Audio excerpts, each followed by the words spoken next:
India కార్యకర్తలందరికీ ఈ సందర్భంగా ధన్యవాదాలు తెలియజేసుకుంటూ ఏదైతే రాజ్యసభలో అమిత్ షా డాక్టర్ అంబేద్కర్ గారి పైన అనుచిత వ్యాఖ్యలు చేసిండో డాక్టర్ అంబేద్కర్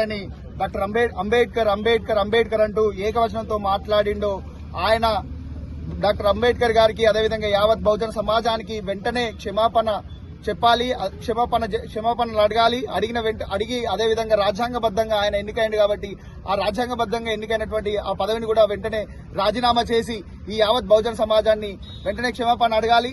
ఇక్కడ దేశవ్యాప్తంగా ఒక నిజంగానే ఒక ఫ్యాషన్ నడుస్తుంది. ఏదైతే ఆధిపత్య కులాలు ఉన్నాయో, ఆధిపత్య కుల పార్టీలు ఉన్నాయో, బీజేపీ అదేవిధంగా కాంగ్రెస్ బాబాసాహెబ్ పేరు వాడుకొని యావత్ బహుజన సమాజాన్ని ఈ దుర్మార్గమైనటువంటి వ్యవస్థలోకి నెట్టెడుతున్నారు. డాక్టర్ అంబేద్కర్ ని కేవలం ఓట్ల కోసమే వాడుకుంటున్నారు.